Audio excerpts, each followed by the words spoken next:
Muhtasham Yodgor Vallamiy madrasasi Qashqadaryo viloyatining Yakkabog' tumani eski Yakkabog' shaharchasi hududida joylashgan. Bu obida Buxoro amirligi tarkibida bo'lgan Yakkabog' bekligi Ark qal'a ichida bunyod etilgan.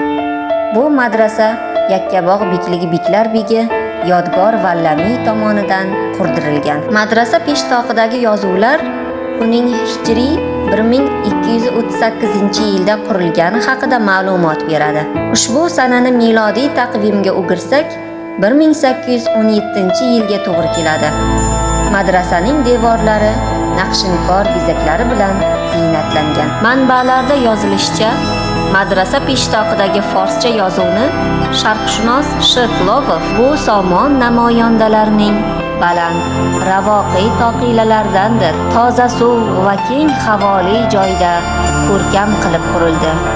Bu kabi imoratlar buxorolik malikalarning hammasida ham bo'lmagan. Alloh taoloning baxti va fazli ila bunyodga keldi.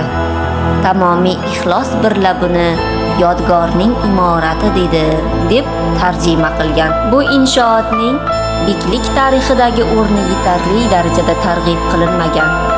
Madrasa beklikdagi eng yirik ta'lim muassasasi bo'lgan. Shuningdek, bu joy hozirgi universitet maqomida bo'lgan. Muhammad olim Nasafiyning aytishicha, Amir Nasrulloh Shahrisabz bekligini egallagach, Yakkabog' begi Yodgor Vallamiyni huzuriga taklif qilib, u bilan suhbatlashgan va oqil, dono, dindor bo'lgan bu bekni o'z o'rniga qayta tasdiqlagan. Uning kirish peshtoqlari va hujralar Buxoroning oliy madrasalari namunasida qurilgan.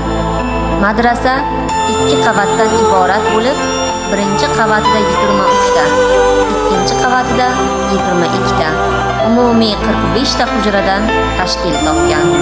Bu butun amirlik hududidagi uncha kichik bo'lmagan madrasa edi. Xulosa o'rnida shuni ayta olamizki, Yodgor Vallamiy madrasasi Yakkabog' bekligi davrida muhim ilmiy va me'moriy maskanlardan biri bo'lib, u o'z davrida yirik ta'lim markazi sifatida faoliyat yuritgan hamda hudud tarixida alohida o'rin egallagan obidalardan biridir.